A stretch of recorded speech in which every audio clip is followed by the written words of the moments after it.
আপনি তখন মানুষের জন্য দোয়া করলে আপনি মুস্তাজাবুদ দাওয়া হয়ে যাবেন। সুবহানাল্লাহ বলবেন না? এই যে আমি ইস্তেগফারের কথা বলছি না, তাওবা, আপনারা সবাই জানেন হাম্বলি মাযহাবের যিনি প্রতিষ্ঠাতা ইমাম হাম্বলি রহমাতুল্লাহ আলাইহি, তিনার একটা বিখ্যাত ঘটনা আছে, এটা বানানো গল্প নয়, বিখ্যাত ঘটনা আছে। শুধুমাত্র ইস্তেগফারের আমল করে, শুধুমাত্র আস্তাগফিরুল্লাহ আস্তাগফিরুল্লাহ, সংক্ষেপে বলছি এটা আমি, শুধুমাত্র আস্তাগফিরুল্লাহ আস্তাগফিরুল্লাহ বলতে বলতে এক রুটি বিক্রেতা,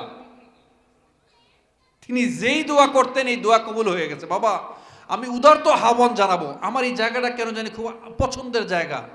আমি কয়েকদিন ধরে আসছি, আলহামদুলিল্লাহ। আমার কিছু ব্যক্তিগত মানুষ আছে, আমার কিছু ওস্তাদ আছে এই এলাকার, আমি তাদেরকে খুব পছন্দ করি। বিশেষ করে আমার হযরতুল আল্লামা সালাউদ্দিন মাক্কি হুজুর এইখানে বসবাস করেন, সিফাত হাসান ভাই এইখানে থাকেন, আমার নাইম ভাই এই অঞ্চলের মানুষ, আমার কামালউদ্দিন আল্লামা হযরত জামালউদ্দিন আল্লামা হযরত কামালউদ্দিন জাফরি হুজুর, এই বিশেষ করে কামালউদ্দিন জাফরি হুজুর, সৈয়দ ইব্রাহিম হুজুর, এই হুজুরদের বসবাস এইখানে এই এলাকায়, জামিয়া কাসিমিয়ার তারা উস্তাদ। হযরত কামালউদ্দিন জাফরি হাফিজাহুল্লাহ কত চমৎকার করে কথা বলেন, কাজী ইব্রাহিম হুজুর কত চমৎকার করে কথা বলেন। তাদের জায়গা এই এলাকায়, এই এলাকা তো এমনি উর্বর হওয়ার কথা। আমি আপনাদেরকে অনুরোধ করব, আগামী কয়েকটা দিন, অন্তত 40টা দিন এই আমলটা একটু করেন, ইস্তেগফার আর দরুদ। পারবেন না? ইস্তেগফারের সবচেয়ে ছোট ফরম্যাট আস্তাগফিরুল্লাহ, আর সবচেয়ে বড় হচ্ছে সাইয়্যিদুল ইস্তেগফার। আর দরুদের সবচেয়ে বড়, সবচেয়ে ছোট হচ্ছে সাল্লাল্লাহু আলাইহি ওয়াসাল্লাম, আর সবচেয়ে বড় দরুদ ইব্রাহিম। পারবেন না? এই দুইটা আমল আগামী 40 দিন করেন, যেই কোনো নিয়তে করেন। আমার মা বোন যারা আছেন, আমার মা বোন যারা আছেন তাদেরকে আমি অনুরোধ করছি, আপনারাও আমল করেন। আমার যুবক যুবতী ভাই বোন যারা আছো, তোমরাও আমল করো। আর বাবা যে আপনারা যারা আছেন, আপনি একটা স্পেশাল নিয়ত নিয়ে আজকে ধরেন, আপনি চাচ্ছেন আপনার সন্তান মানুষের মতো মানুষ হোক, অথবা চাচ্ছেন আপনার সন্তানের একটা চাকরির ব্যবস্থা হোক, অথবা আপনি একটা রোগে আক্রান্ত, আপনি আল্লাহর কাছে বলেন না, প্রত্যেক দিন এই আমলটা করেন না। আগামী 40 দিন পরে আমাকে একটু রিপোর্ট দিবেন। এই ইস্তেগফার আমল করতে করতে এক রুটি বিক্রেতা, সে যদি মুস্তাজাবুদ দাওয়া হইতে পারে, সর্বশেষ তার আকাঙ্ক্ষাটা কি দেখেন, সে যখন রুটি বানায় বলে আস্তাগফিরুল্লাহ, সে যখন চুলায় সেকতে দেয় আস্তাগফিরুল্লাহ, সে যখন বিক্রি করে আস্তাগফিরুল্লাহ, সে যখন টাকা নেয় আস্তাগফিরুল্লাহ, ড্রয়ার খুলে আস্তাগফিরুল্লাহ, ড্রয়ারে টাকা রাখে আস্তাগফিরুল্লাহ।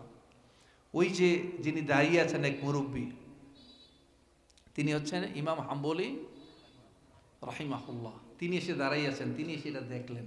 উনি যিনি আসছেন তার নাম কি? হ্যাঁ, আহমদ বিন হাম্বল। তিনি হচ্ছেন হাম্বলি মাযহাবের প্রতিষ্ঠাতা, তিনি এখানে দাঁড়ানো। আর এসে দেখছেন রুটি বিক্রি করতেছে। রুটি যিনি বিক্রি করেন, বিক্রি করার সময় আস্তাগফিরুল্লাহ, টাকা নেওয়ার সময়ও আস্তাগফিরুল্লাহ।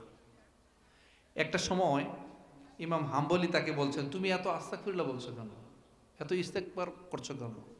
তখন ওই যুবক সে বলছে, আসলে এই ইস্তেগফার আমাকে অনেক কিছু দিয়েছে। আমি জীবনে যা যা চেয়েছি, আমি জীবনে যা যা চেয়েছি তার প্রত্যেকটা জিনিস আমি পেয়েছি, প্রত্যেকটা জিনিস পেয়েছি, শুধু একটা জিনিস আমি পাই নাই। তিনি সব পেয়েছে, যা চেয়েছে এই আমলের মাধ্যমে সব পেয়েছে, শুধুমাত্র কি পায় নাই? একটা জিনিস পায় নাই। কি পায় নাই সেটাও দেখেন। বলছে তুমি কি পাও নাই? বলছে আমার সারা জীবনের একটা স্বপ্ন, আমি সব পেয়েছি। আমি শুনেছি বিশ্বের সবচেয়ে বড় মুহাদ্দিস, হাদিস বেত্তা হচ্ছে আহমদ ইবনে হাম্বল, হাম্বলি মাযহাবের প্রতিষ্ঠাতা। আমি একবার তার সাথে যদি মোলাকাত করতে পারতাম, তাকে যদি জড়িয়ে ধরতে পারতাম, এটাই হচ্ছে আমার সর্বশেষ ইচ্ছা। সুবহানাল্লাহ বলবেন না? সাথে যিনি দাঁড়িয়ে আছেন তিনি কে? তখন তিনি বললেন, আল্লাহ যে ইস্তেগফারের দোয়া এইভাবে কবুল করেন, তুমি তো মুস্তাজাবুদ দাওয়া হয়ে গেছো, তুমি তো আমার চেয়ে বড় হয়ে গেছো।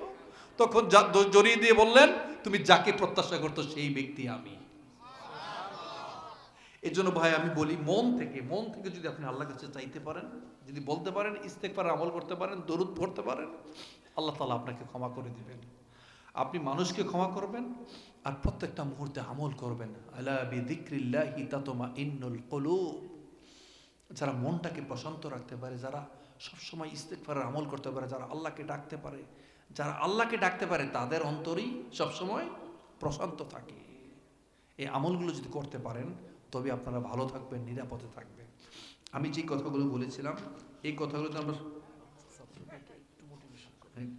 করছি। আমি যে আমলগুলোর কথা বলেছি এই আমলগুলোর জন্য আমরা সবাই পালন করতে পারি,